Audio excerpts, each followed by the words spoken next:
Hi, Joshua. Start with any questions for Josh.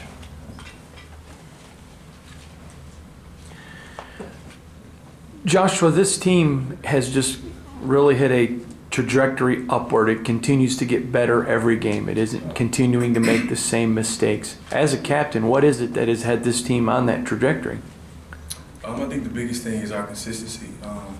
We now are trying to understand, in order for us to be a great high-level team, you have to put together, 40-minute basketball games and understanding that it's not going to be perfect, but if you control your attitude, your effort, and your focus for the full 40 minutes of the game, or at least as much as possible, you can put together a great game. And so I think we're starting to understand that, and Cash is doing a great job of leading us, as well as McQuaid, and everybody's all coming together. The veterans are doing a great job of bringing the team together, and now it's just starting to become a great mixture.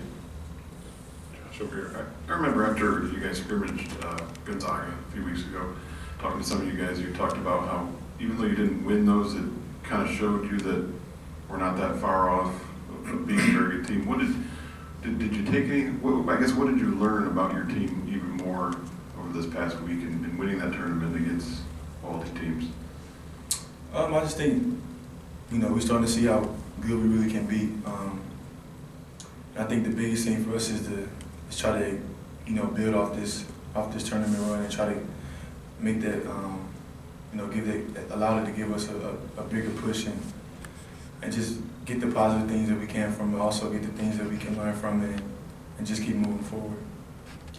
You and Cash just kind of took over that Texas game in the second half together. I wonder where you would kind of put your chemistry at this point, and how much has it benefited playing so many games with the same point guard over the last 3 years? Maybe my third year playing with Cassius, so time flies. But I think being able to play with him and coming in with him as a freshman, both of us coming in together. Actually, when we first came in, we were actually roommates at Brody. So the chemistry with us, I kind of know what he likes. He kind of knows what I like, and we're definitely growing with each other and learning from each other. And now you're really starting to sit on the court. Josh, right here. You guys have played in obviously big games now against big opponents, but now you're going into somebody else's building. How does that change the mentality, maybe especially for some younger guys, just knowing that you're going to be in front of a full hostile crowd probably for the first time really this year? I think for me personally, it's just exciting. I like playing in environments like that in the Yum Centers. It's a great environment to play in. But I think as a team, we all have the same mindset of coming in, and we have to go in and do our job and play Michigan State basketball and follow the scout report and play together. I think for the younger guys, it's just, it's going to be hard to explain to them. It's just something they have to be into, be in and experience that. But, for the most part, I just let those guys know that, mistakes you can't make too many mistakes in an area like that. And especially when another team has home court advantage and the way the crowd gets into it, and it's hard to come back. Like we've seen it with Northwestern. It's, with that deficit coming back, that was hard to do, especially at their house. And so the biggest thing is to understand, what we have to do and going out there and doing it. Joshua, was it in your bigger goals? There must be some minor goals. Was winning this tournament one of them? And is it a big deal for the long road that, it was a 2-day tournament, that you won something and you came from behind in the one game to do it? Can that have long-term benefit? I think, yeah, of course, winning is always the goal. And one thing about Michigan State is that we're a winning program. We want to win, and everything that we are a part of. And I think, having to be in this tournament and for the younger guys, it kind of can prepare them a little bit for the Big Ten tournament. With us trying to having to have a quick turnaround from playing UCLA to Texas. I'm trying to figure out the scout report, going through walkthroughs and different things like that. So I think overall, being a part of the tournament and winning it was, 2 pluses.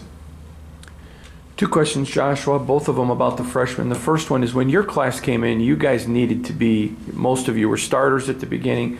This class, there hasn't been those demands, but they are maturing. What are you seeing from them?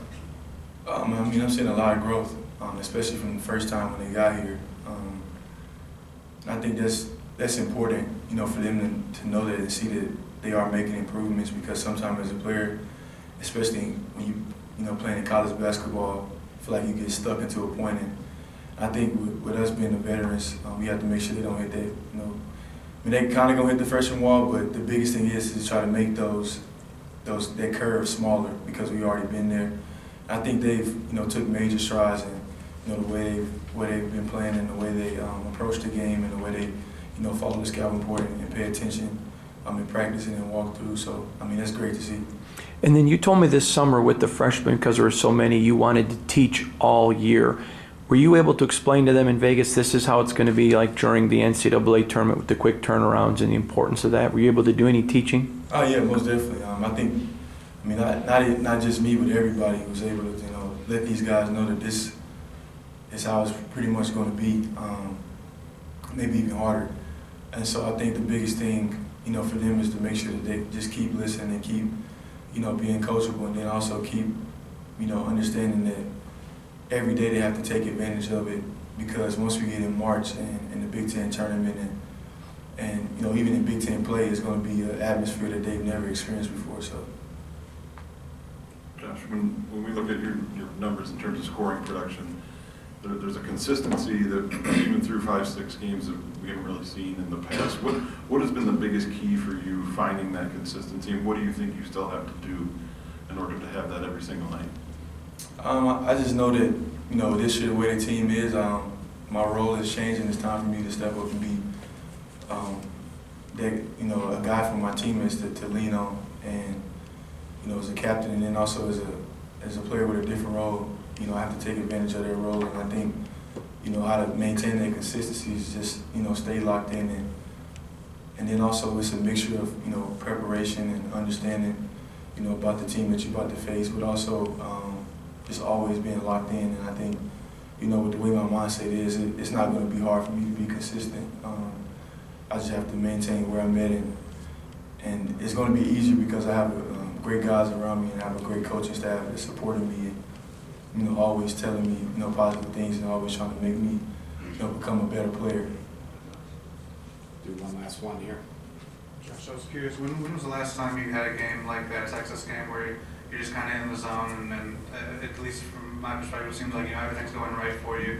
You're hitting all these shots. Just was it high school? Was it before that? When was it that you were sort of in that same type of zone? And when you're in a game like that, what's that like? Probably was last year against North Carolina. I kind of got hot a little bit then, and you know, when you just get into that zone, the biggest thing is you try to. Well, for me, I just try to make sure that I don't let that zone take over me, but I take control of that zone, because sometimes you can get so locked in to the point to where you just try too hard to start scoring. The biggest thing I want to do is still make the right plays and still not force these things, but take the shots when I had them. And it's kind of like once you get into that zone, it's like nobody can really stop you. I feel like, you know, the defenders out there were just cones and I was just in the gym by myself. And I think my teammates did a great job.